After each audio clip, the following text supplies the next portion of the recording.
Hello students, question number 13 from JEE Main 2021, 27 July shift 2. The question is, let alpha is equal to maximum when x belongs to R of the function this and beta is minimum of the same function.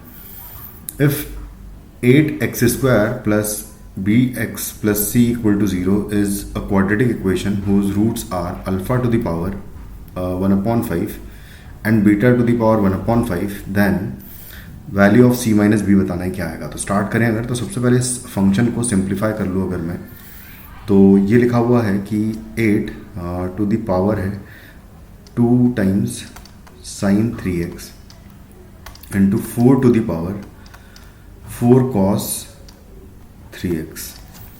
दोनों को अगर 2 की powers में convert किया जाए तो ये 2 की पावर 3 लिखा हुआ, 3 इंटू 2 6 हो जाएगा ऊपर, तो ये हो जाएगा 6 times sine 3x and into 2 to the power यहाँ पर हो जाएगा 2, तो ये 8 हो जाएगा टाइम्स कॉस 3x. दोनों की पावर बेस सेम है तो पावर्स को ऐड कर दें अगर, तो 6 sign 3x plus 8 cos 3x कुछ इस तरीके से आ जाएगा. अब हम जानते हैं कि a sine x plus b cos x जो फंक्शन होता है, मतलब कि ये ऊपर वाला जो फंक्शन हमारे पास है, इसका मैक्सिमम मिनिमम वैल्यू की अगर मैं बात करूँ तो कुछ इस तरीके से आ जाएगा कि अगर मान लो a sine x plus b cos x अगर कोई फंक्शन होता है तो इसकी मैक्सिमम मिनिमम वैल्यू और रेंज की बात करें तो under root of a square plus B square से लेकर under root of a square plus B square तक होता है, माइनस से प्लस तक, कुछ इस तरीके से. तो सेम में यहाँ पर भी अगर देखें तो जो मैक्सिमम वैल्यू होगी इसकी ये हो जाएगी 2 की पावर में मैक्सिमम यानी कि प्लस वाला पार्ट, तो अंडर रूट ऑफ 6 का स्क्वायर प्लस 8 का स्क्वायर. और मिनिमम की बात करें तो ये हो जाएगा 2 to the power under root of 6 का स्क्वायर प्लस 8 का स्क्वायर और इस पूरे का नेगेटिव. और अगर 6 का स्क्वायर प्लस 8 का स्क्वायर करें तो 36 प्लस 64 हो जाएगा, 100 हो जाएगा, यानी कि उसका अंडर रूट हो जाएगा 10. तो इसकी वैल्यू हो जाएगी 2 की पावर 10 और इसकी वैल्यू हो जाएगी 2 की पावर माइनस 10, कुछ इस तरीके से. तो बेसिकली यहाँ से अगर लिखो तो ये हो जाएगा हमारा अल्फ़ा जो मैक्सिमम वैल्यू है और ये हो जाएगा बीटा जो कि हमको मिनिमम ऑफ दिस फंक्शन कहा था.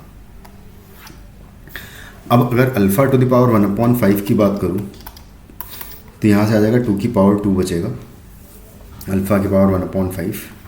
इसको कंपेयर करके दोनों साइड 1/5 पावर कर दें अगर, तो ये हो जाएगा 4 and beta two the power 1/5 करेंगे तो यहाँ से आ जाएगा 2 की पावर -2 यानी कि 1/4 हो जाएगा.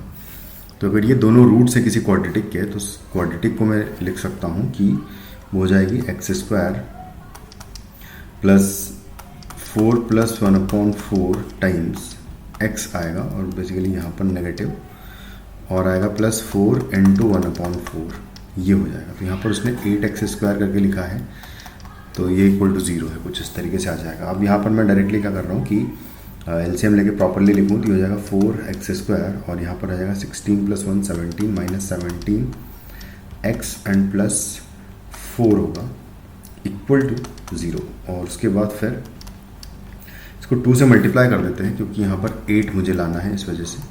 तो यहाँ पर मैं 2 से मल्टीप्लाई करूँगा तो ये हो जाएगा 8x square minus 34x and plus 8 is equal to 0. तो कंपेयर करने पर b की वैल्यू हो जाएगी -34 और c की वैल्यू हो जाएगी हमारे पास 8. कुछ इस तरीके से दोनों वैल्यूज आ जाएगी. तो मेरे से c माइनस b पूछा है तो c is 8 and minus of -34 करेंगे अगर तो 8 प्लस 34 हो जाएगा ये. और फाइनली हमारा आंसर इस क्वेश्चन का हो जाएगा 42 which is in option 1. Thank you.